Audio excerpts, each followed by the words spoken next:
Intestinal nematodes के अंदर second हम बात कर लेते हैं एस्केरिस लम्ब्रिकॉइड की।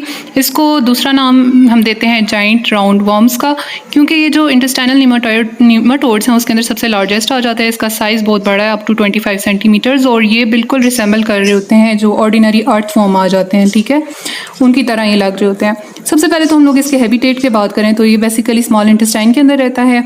इसके एग्स जो हैं वो फीसिस के अंदर पास होते हैं, और एग्स के अंदर ही जो है वो इन्फेक्टिव लार्वा की स्टेज पाई जाती है। ये एग्स वगैरह जो हैं वो कंटेमिनेट करते हैं हमारी सॉइल, वाटर को या फिर फूड वगैरह को कंटेमिनेट करते हैं, और उसके थ्रू दोबारा से जो है ये ह्यूमंस के अंदर ट्रांसमिट होते हैं। सो अगर हम लोग इसके लाइफ साइकिल की बात करें तो यहाँ से इसका लाइफ साइकिल स्टार्ट होता है कि फीसिस के अंदर जो है ये एग्स रिलीज़ होते हैं, देन इनकी फर्टिलाइजेशन होती है, और यहाँ पे जो है वो सेकेंड स्टेज का लार्वा बनता है, that is the infected stage.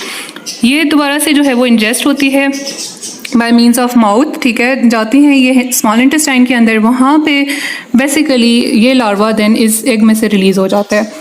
जब ये लार्वा इस एग में से रिलीज़ हुआ, अब ये आज़ाद हो जाता है कि अब मुख्तलिफ एरियाज़ को जो है वो इन्वेट करे। किस तरह से कि ये सबसे पहले स्मॉल इंटेस्टाइन की म्यूकोजा को इन्वेट करेगा, और वहाँ से सर्कुलेशन के थ्रू ये चला जाएगा लंग्स के अंदर। साथ साथ जो है ये मेच्योर होता रहेगा, एडल्ट फॉर्म में कन्वर्ट होता रहेगा, ठीक है, 10 to 14 डेज़ के अंदर लंग्स के अंदर मेच्योर होता है, और वहाँ पर डिफरेंट तरह के रिएक्शंस काज करवाता है। लंग्स की इन्फ्लेमेशन काज करवाएगा, इजिनोफिलिक रिएक्शन स्टार्ट हो जाएगा, इजिनोफिल्स काउंट बहुत ज़्यादा इंक्रीज हमें मिलेगा, which is a diagnostic criteria for its infection. Then lungs से ये चला जाएगा ट्रेकिया के अंदर, देन फेरिंग्स को इन्वॉल्व करेगा, और उसके बाद जो है फेरिंग्स से ऑफ कोर्स बात है दोबारा से स्वेलोड होने के बाद, स्टमक से पास होने के बाद दोबारा से स्मॉल इंटेस्टाइन में पहुंचेगा, जहाँ पे इसका ये जो है ये कन्वर्ट हो चुका होता है एडल्ट फॉर्म के अंदर।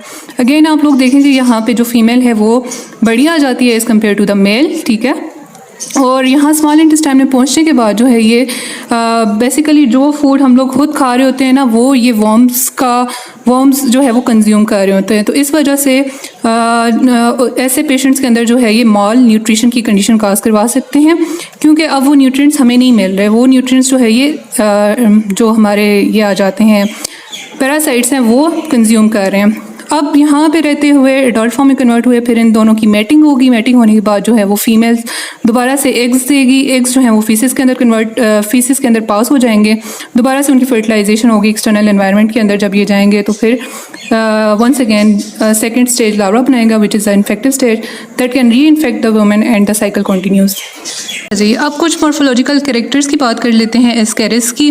तो सबसे लार्जेस्ट नीमाटोड है, जैसे हम लोगों ने पहले बात की, सेक्सेस इसके सेपरेट हैं, कलर इसका ब्राउनिश येलो सा है, जैसे कि इस फिगर के अंदर दिखाया गया है। इसके माउथ के अंदर 3 लिप्स आ जाते हैं, और तीनों लिप्स के अंदर टीथ होते हैं, जैसे यहाँ पीछे वाली फिगर में दिखाया गया है। यहाँ पे ये आ जाता है इसका माउथ, और इसके अंदर ये जो है वो टीथ्स वगैरह दिखाए हैं, ठीक है।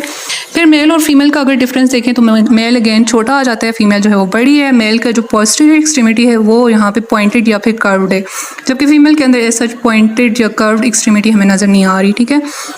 देन इस मेल के अंदर जो है वो पोस्टीरियरली क्लोका वगैरह प्रेजेंट होगा और स्पाइक्यूल्स वगैरह प्रेजेंट होंगे, जबकि जो फीमेल है उसके अंदर वुल्वा वुल्वा है वो बेसिकली लायकार होता है at the junction of middle and interior 1/3 की जंक्शन पे वुल्वा प्रेजेंट होता है। वुल्वा से आगे जो है वो डक्ट्स रिलीज होती हैं, एक इंटीरियर पार्ट के अंदर डक्ट चली जाती है, और बाकी जो है वो पोस्टीरियर पार्ट के अंदर डक्ट्स आ जाती हैं। 2 तरह की डक्ट्स जो हैं वो वुल्वा से राइज करती हैं।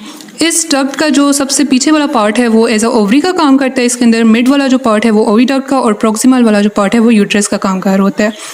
जी, इसका एग की बात करें तो इसका एग जो है ओवल टू राउंडेड आ जाता है, और इसके ऊपर एक प्रोटीन की कवरिंग होती है जिसको हम कहते हैं मेमिलेटेड कोट। ये मेमिलेटेड कोट का फ़ायदा क्या है? ये बेसिकली इसकी वजह से जो है ये 1 साल तक जो है वो ज़िंदा रह सकता है। देन इस कोट के अंदर एक और मेम्ब्रेन आ जाती है, विटेलाइन मेम्ब्रेन वगैरह। अच्छा जी, इसकी क्लिनिकल फीचर्स की बात करें तो मोस्ट ऑफ द टाइम जो है ये एसिम्प्टोमेटिक होती है, लेकिन अब चूँकि हम लोगों ने बात की कि ये हमारे जो प्रोटीन्स या वाइटामिन वगैरह जो हम डाइट के अंदर इंजेस्ट कर रहे होते हैं उसके ऊपर ये रिले करती है, तो चिल्ड्रन के अंदर जो है ये ग्रोथ रिटार्डेशन काज करवा सकती है और इन्फेक्शंस के चांसेस ज़्यादा करवा सकती है। अब लंग फेज के अंदर जो है ये पल्मोनरी सिम्टम्स अपेयर होंगे, ऑफ कोर्स ही बात है, कफ, डिस्निया, हिमोप्टोसिस, इजिनोफिलिक न्यूमोनाइटिस वगैरह, जिसे हम कहते हैं लोफलर सिंड्रोम। और साथ साथ जो है कॉम्प्लिकेशन में ये इस तरह से भी काज कर सकते हैं कि ये जो इसके एडल्ट फॉर्म्स हैं वो जाके इंटेस्टाइन वगैरह को ऑब्स्ट्रक्ट करवा सकते हैं, या फिर और देन एब्डोमिनल पेन उसके रिजल्ट में होगा। एपिडेमियोलॉजी की बात करें तो ज्योग्राफिकली ये वर्ल्ड वाइड इसकी डिस्ट्रीब्यूशन आ जाती है। मोस्ट कॉमनली ट्रॉपिक्स वाले एरिया के अंदर जो है ये पीपल्स को इन्फेक्ट कर रही होती है। इन्फेक्टिव फॉर्म की हम लोग ने बात कर ली थी कि फर्टिलाइज्ड ओवम होता है जिसके अंदर इन्फेक्टिव लार्वा प्रेजेंट होता है। रूट ऑफ एंट्री इसकी माउथ थी। मोड ऑफ ट्रांसमिशन जो है वो फीको ओरल रूट आ जाता है या हैंड टू माउथ जो है वो ट्रांसमिट होता है। Humans are the only reservoir और इसके अंदर जो मैकेनिकल वेक्टर आ जाते हैं वो फ्लाइज वगैरह भी इन्वॉल्व हो सकते हैं। ठीक है, लास्ट पे लेबोरेटरी डायग्नोसिस की बात की जाए तो कुछ नॉन स्पेसिफिक जो इसकी डायग्नोस्टिक टेक्निक आ जाती है दैट इज़ द इजिनोफिलिया। जब ये लंग्स को इन्वॉल्व कर रही होती है तो वहाँ पे इजिनोफिल काउंट काफ़ी ज़्यादा इंक्रीज़ होती है। स्पेसिफिकली अगर हम लोग को इसको डायग्नोस करें तो हम लोग ने स्टूल से सिम्टम लेना है, गैस्ट्रिक एस्पिरेट लेना है या फिर स्पूटम वगैरह से इसका सैंपल कलेक्ट करना है। ठीक है, और हमने इसको जो है वो माइक्रोस्कोप के अंडर देख लेना है।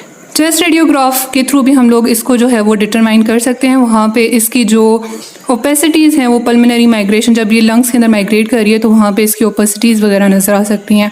और साथ साथ जो है मिलरी डक्ट या फिर गॉल ब्लैडर के अंदर भी ये वॉर्म्स मिल सकते हैं जहाँ पे इन्होंने ऑब्स्ट्रक्शन काज करवाई होती है। ठीक है, तो जैसे कि यहाँ पे भी एस्केरिस लम्ब्रिकॉइड का एक दिखाया गया है और ये जो है एस्केरिस लम्ब्रिकॉइड की स्ट्रक्चर इन्होंने दिखाई है येलो ब्राउन कलर की।